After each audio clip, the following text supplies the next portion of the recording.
যাহারা কৃতজ্ঞ মানুষ তারা অবশ্যই এই কথাটা মনে রাখবেন।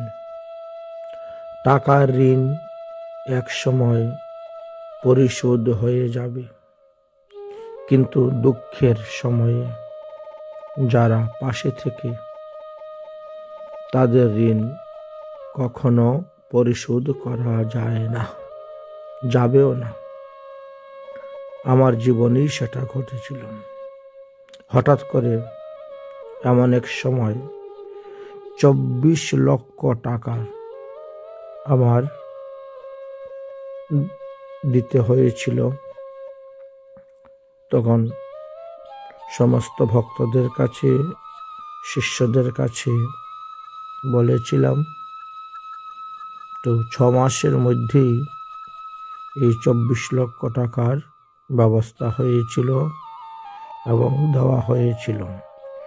যদিও আমি তাদের টাকাগুলা ধীরে ধীরে পরিশোধ করে দিয়েছি কয়েক বছরের মধ্যে, কিন্তু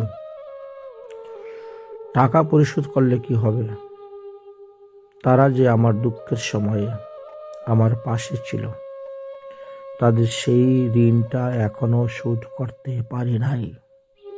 তাই তারা যখন যে প্রয়োজনে আমাকে ডাকে, আমি তখনই সেখানে উপস্থিত হই। কারণ একটা কথা আছে, যদি কেউ তোমার জন্য হাঁটু জলে নামে, তাহলে তুমি তার জন্য কোমর জলে গিয়ে নামবে, বুক জলে নামবে, গলা জলে নামবে। এটাই হলো কৃতজ্ঞতার পরিচয়।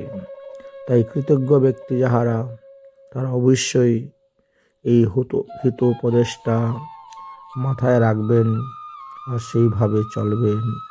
রাধে রাধে।